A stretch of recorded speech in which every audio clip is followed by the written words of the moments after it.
Part کے آغاز میں آپ دیکھیں گے کہ جاندار صاحب کی حویلی میں بہت سارے سونے کے سکے اور تحائف موجود ہوتے ہیں جو کہ سلطانہ نے ان کے لیے بھیجے ہوتے ہیں، جبکہ ان تحائف کو لانے والا بیندر بھی وہاں پر موجود ہوتا ہے۔ جاندار صاحب پوچھتے ہیں یہ کرتا کس کے لیے ہے؟ بیندر کہتا ہے والدہ سلطان حضرت اور سلطان علاء الدین سے وابستہ یہ کرتا آپ کے لیے ہے، یہ ان کی ایک شاندار نشانی ہے جو آپ پر خوب جچے گا۔ جس پر جاندار ان کا شکریہ ادا کرتا ہے اور کہتا ہے سلامت رہیں۔ پھر جاندار صاحب کہتے ہیں یہ سب تو ٹھیک ہے، مگر آپ کو یہ کس نے کہا کہ میں ان کے ساتھ ہوں؟ آپ نے میرے سامنے تحفوں کا ڈھیر لگا دیا ہے، لیکن مجھے یہ تو بتائیں کہ یہ سب سونا جنگ میں گھسنے کے لیے میرے سپاہیوں کے کتنے خون کے برابر ہوگا؟ کیا آپ کے ہاں ہر چیز کو سونے سے ماپا جاتا ہے؟ بیندر جاندار صاحب کی یہ باتیں سن کر حیران ہوتا ہے اور آگے سے کہتا ہے کہ یہ کیسی بات کر رہے ہیں آپ دشمنوں کی طرح بات کر رہے ہیں، ہماری توہین کر رہے ہیں، ہمارا واحد مقصد ہم وطنوں اور پیچھے چلنے والوں کا مستقبل ہے۔ جاندار صاحب کہتے ہیں کہ آپ لوگ ہر چیز اپنے مفاد کے لیے کرتے ہیں، آپ کے ہاں ہم وطن اور پیچھے چلنے والے آخری درجے کی چیزیں ہیں، یاد رکھیں آپ نے غلط دروازہ کھٹکھٹایا ہے۔ جاندار صاحب کی یہ باتیں سننے کے بعد بیندر کو ایک بڑا جھٹکا لگتا ہے۔ بیندر کہتا ہے اے عظیم جاندار صاحب، کل تک آپ محل کے دروازے پر انتظار کرتے تھے اور اب آپ ایک وطن کے مالک بن گئے ہیں، آپ اپنے اوپر نوازشیں کرنے والے علی سلجوق کو کبھی بھی پیٹھ نہیں دکھا سکتے، اگر آپ نے ایسا کیا تو سلطان علاء الدین آپ کو کبھی نہیں بھولیں گے۔ بیندر کی یہ باتیں سننے کے بعد جاندار صاحب غصے سے اٹھ کھڑے ہوتے ہیں اور بیندر کو کہتے ہیں کہ تم مجھے میرے سامنے ہی دھمکی دے رہے ہو، منگولوں کے خلاف جنگ میں شرکت کر سکو اس لیے تمہیں میں اس دفعہ معاف کر رہا ہوں۔ بیندر جب حالات کو اپنے ہاتھ سے نکلتا دیکھتا ہے تو وہ کہتا ہے جاندار صاحب، والدہ سلطان چاہتی ہیں کہ آپ ان کے قائم کردہ لشکر میں شمولیت اختیار کریں اور آپ اچھی طرح جانتے ہیں کہ والدہ سلطان جو چاہتی ہیں وہ حاصل کر کے رہتی ہیں۔ والدہ سلطان نے کہا تھا کہ آپ کو یاد دلاؤں کہ آپ کو یہ وطن آخر کس نے دیا تھا؟ ہاں سلطان مسعود نے دیا تھا، لیکن جس طرح انہوں نے دیا تھا ایسے ہی ایک حکم سے واپس بھی لیا جا سکتا ہے۔ جاندار صاحب مجھے اپنے الفاظ پورے کرنے پر مجبور نہ کریں۔ پھر وہ کہتا ہے کہ سوتے ہوئے نہ مرے جاندار صاحب، والدہ سلطان کے لشکر میں شمولیت اختیار کریں، کافروں کے خلاف تلوار استعمال کریں، شاباش۔ جاندار صاحب کہتے ہیں میں نے یہ وطن اپنے زور بازو اور جانثاروں کے خون سے واپس لیا ہے، میں نے کسی کی خدمت کر کے یہ وطن حاصل نہیں کیا ہے، اگر تم دھمکا کر مجھ سے کچھ کام کروانا چاہتے ہو تو تم پھر اپنی قبر کھود لو، لیکن اپنے ہم وطنوں کی حفاظت بھی میرے لیے بنیادی اہمیت رکھتی ہے، میں اس بارے میں اچھی طرح سوچ سمجھ کر والدہ سلطان کو خط میں اپنا جواب لکھ دوں گا۔ جس کے بعد وہ بیندر کو کہتے ہیں کہ اب تم یہاں سے جا سکتے ہو۔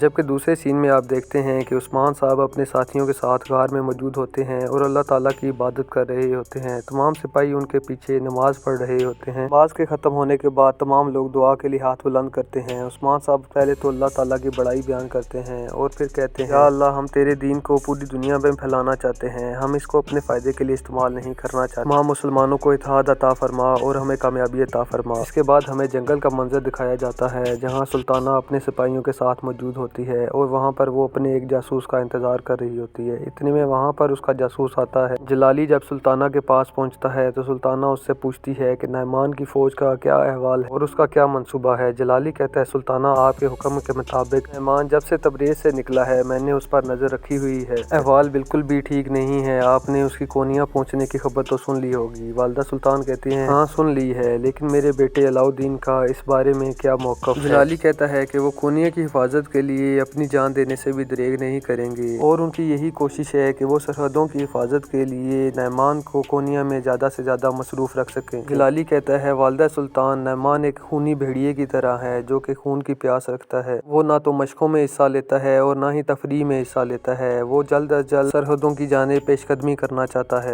والدہ سلطان کہتی ہے کہ نعمان کے سرحدوں تک پہنچنے سے پہلے میں سرداروں کو اپنا ماتحت کر لوں گی۔ پھر وہ جلالی سے پوچھتی ہے کہ نعمان کا جنگی منصوبہ کیا ہے؟ جلالی بتاتا ہے کہ وہ بہت ہوشیار آدمی ہے، وہ اپنے لشکر کو تقسیم کرے گا، چند دنوں میں اس کا لشکر یہاں پر ان سرزمینوں میں پہنچ جائے گا، لیکن نعمان ان کی سربراہی نہیں کرے گا۔ والدہ سلطان حیرانی سے پوچھتی ہے اس کا کیا مطلب ہے؟ جلالی بتاتا ہے کہ نعمان ایک طاقتور ترین سردار ہے، وہ جانتا ہے کہ میرے ان سرزمینوں پر آنے کی وجہ سے تمام سرداران آپس میں اتحاد کر لیں گے، اس لیے وہ خود ساتھ آنے کا دکھاوا کرے گا۔ ادھر ترگت صاحب بدلے کی آگ میں جل رہے ہوتے ہیں اور یہ کہہ رہے ہوتے ہیں کہ میں اینا گول واپس لے کر رہوں گا، یا تو میں خود شہید ہو جاؤں گا یا پھر دشمنوں کو قتل کر دوں گا۔ پھر وہ اپنے سپاہی اجار سے پوچھتے ہیں کہ سپاہیوں کی کیا صورتحال ہے؟ اجار کہتا ہے کہ تمام سپاہی تیار ہیں جناب۔ اتنے میں انہیں جھاڑیوں میں سے کسی کے آنے کی آواز سنائی دیتی ہے۔ اجار کہتا ہے یہ ہمارا اپنا سپاہی کوتان ہی ہے جناب۔ ترگت اس سے پوچھتا ہے کہ اولوف کے گشت کرنے والے سپاہیوں کے متعلق مجھے بتاؤ۔ کوتان بتاتا ہے کہ اولوف نے خود باغ ڈور سنبھالی ہوئی ہے، اس کے سپاہی مختلف گشتوں میں نکل رہے ہیں لیکن ان کی تعداد بہت زیادہ ہے جناب۔ ترگت صاحب کہتے ہیں وہ جتنے مرضی اقدامات کر لے لیکن حملے کے سوا اور کوئی حل نہیں ہے۔ اس کے بعد وہ اپنے جانساروں کو کہتے ہیں کہ چلو، اور وہ لوگ گھات لگانے کے لیے روانہ ہو جاتے ہیں۔ جیر کوتائی اور الگن خاتون ٹھوکری حصار قلعہ میں داخل ہو رہے ہوتے ہیں۔ جیر کوتائی کہتا ہے پتہ نہیں تم کس لیے ساتھ آ گئی، اب میں تمہاری حفاظت کروں یا یہاں پر معلومات اکٹھی کروں؟ جس کے جواب میں الگن کہتی ہے تمہیں یہ بات عثمان صاحب کے سامنے کہنی چاہیے تھی، میں اپنی حفاظت خود کر سکتی ہوں، تم اپنی ہی حفاظت کرو۔ اسی دوران انہیں کچھ سپاہیوں کے آنے کی آواز آتی ہے جبکہ وہ دوڑ کر ایک کمرے میں داخل ہو جاتے ہیں۔ سپاہی باہر سے گزرتے ہوئے یہ باتیں کر رہے ہوتے ہیں کہ اولوف نے کہا ہے کہ راہب خواتین پادری کو تیار کرو، ہم انہیں ایناگول لے کر جائیں گے۔ وہاں پر اولوف نے اپنی حکومت قائم کر لی ہے اور یہ لوگ وہاں پر کلیسا میں رہیں گے۔ تمام سامان جلد از جلد تیار کرو، ہمیں ایناگول کے لیے نکلنا ہوگا۔ ان کے جانے کے بعد جیر کوتائی اور الگن خاتون باہر نکلتے ہیں۔ جیر کوتائی کہتا ہے ایناگول تمہاری قبر ہی بنے گا۔ الگن کہتی ہے کہ یا اللہ یہ کیا ہوا، ہم تو یہاں فتح کے لیے آئے تھے اور ایناگول ہی ہمارا چھن چکا ہے۔ اس کے بعد وہ رونا شروع کر دیتی ہے۔ جیر کوتائی کہتا ہے ہوش میں آؤ خاتون، اس سے پہلے کہ سپاہی یہاں پر آ جائیں تم میری بات غور سے سنو۔ عثمان صاحب کافروں کے تمام کھیل جانتے ہیں، اس لیے اب ہمارا منصوبہ بدل گیا ہے، ہم ایناگول جائیں گے۔ الگن پوچھتی ہے ہم ایناگول میں کیسے داخل ہوں گے؟ جیر کوتائی کہتا ہے ہمیں 2 چادروں کی ضرورت ہوگی، ایک پادری اور ایک راہبہ خاتون کی۔ الگن کہتی ہے واقعی؟ جیر کوتائی کہتا ہے چلو، اور وہ وہاں سے روانہ ہو جاتے ہیں۔ دوسری طرف جنگل کے مناظر دکھائے جاتے ہیں جہاں پر اولوف کے سپاہی گشت کر رہے ہوتے ہیں جبکہ ترگت صاحب اور ان کے سپاہی گھات لگا کر ان کو دیکھ رہے ہوتے ہیں۔ ایسے ہی اولوف کے سپاہی ان کے ہدف تک پہنچتے ہیں تو ترگت صاحب اپنے سپاہیوں کو تیر برسانے کا اشارہ کرتے ہیں، جس کے بعد ایک ایک کر کے وہ تمام سپاہیوں کو مار دیتے ہیں۔ تمام سپاہی تیر برسا چکے ہوتے ہیں اور کفار کا خاتمہ کر چکے ہوتے ہیں تو ترگت صاحب اپنے سپاہیوں کے ساتھ باہر نکلتے ہیں۔ ان سپاہیوں کا سردار زخمی حالت میں زندہ موجود ہوتا ہے۔ ترگت صاحب جب اس کے پاس پہنچتے ہیں تو وہ ترگت صاحب کو کہتا ہے کہ اولوف تمہیں قتل کر دے گا۔ ترگت صاحب کہتے ہیں تم فکر نہ کرو، پھر اس کی تلوار کو اپنی لات مار کر گرا دیتے ہیں اور ایک ہی وار میں اس کا خاتمہ کر دیتے ہیں۔ ترگت صاحب کہتے ہیں بہت جلد وہ بھی تمہارے پاس ہی آنے والا ہے۔ پھر وہ کہتے ہیں کہ مشرق سے آنے والا نعمان بے شک ہمارا محاصرہ کر لے لیکن پھر بھی ہم اولوف کو اپنے حال پر نہیں چھوڑیں گے، وہ قلعے سے جب بھی نکلے گا تو ہم اس کا جینا محال کر دیں گے۔ اگلے سین میں ہمیں کئی قبیلہ دکھایا جاتا ہے جہاں اورحان اور علاؤ الدین تلوار بازی کی مشق میں مصروف ہوتے ہیں جبکہ اسما خاتون چھپ کر ان کو دیکھ رہی ہوتی ہے اور وہ رو رو کر کہہ رہی ہوتی ہے میں یہ سب کچھ برداشت نہیں کر سکوں گی، ایک بھائی کو بھائی سے کیسے میں قتل کروا سکتی ہوں۔ ابھی اورحان اور علاؤ الدین مشق جاری رکھے ہوتے ہیں کہ علاؤ الدین کی تلوار سے اورحان کو ضرب لگ جاتی ہے جس کے بعد اس کا بازو زخمی ہو جاتا ہے۔ علاؤ الدین جب یہ دیکھتا ہے تو وہ اپنے بھائی کو آواز دیتا ہے۔ علاؤ الدین کی آواز دینے کے بعد اورحان کہتا ہے کہ کچھ نہیں ہوا بھائی، یہ ایک معمولی سے خراش ہے۔ اس کے بعد علاؤ الدین فوراً کنویں کی طرف بھاگتا ہے اور اپنے بھائی کے لیے پانی لے کر آتا ہے۔ جب وہ پانی پلاتا ہے تو اس کا بھائی اورحان پانی کے پیالے کو صحیح طرح سے تھام نہیں سکتا کیونکہ زخم گہرا ہوتا ہے۔ علاؤ الدین جب یہ چیز دیکھتا ہے تو وہ اپنے بھائی کو کہتا ہے کہ چلیں خیمے میں چلتے ہیں۔ علاؤ الدین جب یہ دیکھتا ہے کہ اورحان کو چکر آنا شروع ہو گئے ہیں اور وہ صحیح طرح سے کھڑا بھی نہیں ہو پا رہا اور اس کے ہاتھ سے تلوار بھی چھوٹ کر گر جاتی ہے، تب وہ جلدی سے اورحان کو سہارا دیتا ہے اور اپنے سہارے کے ساتھ اس کو خیمے کی طرف لے کر جاتا ہے۔ اسما خاتون چھپ کر یہ سارا منظر دیکھ رہی ہوتی ہے اور کہتی ہے یہ زہر اب کیا کرے گا۔ اگلے سین میں ہمیں دکھایا جاتا ہے کہ بیندر اپنے ساتھیوں کے ساتھ جنگل میں موجود ہوتا ہے۔ حسین بیندر سے پوچھتا ہے کہ آپ کو کیا لگتا ہے کہ جاندار صاحب ہمارا ساتھ دیں گے؟ بیندر کہتا ہے میں نے اس کی آنکھوں میں دیکھا ہے، وہ منگولوں کا نام سن کر بھی ذرا برابر گھبرایا نہیں، اسے اپنے سپاہیوں پر بہت یقین ہے۔ حسین کہتا ہے ضرور اس کے پیچھے کوئی بڑی طاقت ہے جس کی وجہ سے وہ اس طرح لاپرواہ ہے۔ بیندر کہتا ہے مجھے اس بات کا علم نہیں لیکن میں اتنا ضرور جانتا ہوں کہ اگر جاندار صاحب عثمان صاحب کے ساتھ کھڑے ہو گئے تو والدہ سلطان ہمارے سر کاٹ دے گی۔ حسین پوچھتا ہے ہمیں کیا کرنا چاہیے جناب؟ بیندر کہتا ہے ایک دفعہ کا رسائی اور گرمانی ہمارے ساتھ شامل ہو گئے تو جاندار صاحب خود بخود ہماری طرف آ جائیں گے۔ حسین بیندر سے پوچھتا ہے تو کیا ہم کراسیوں اور گرمانیوں کو پہلے راضی کریں گے؟ بیندر کہتا ہے کہ نہیں، ہم ان کو راضی نہیں کریں گے بلکہ عثمان کو ان کو راضی کرنے سے روکیں گے۔ پھر بیندر حسین سے پوچھتا ہے کراسی صاحب کے داماد کا کیا نام ہے؟ حسین بتاتا ہے اوسلو سردار۔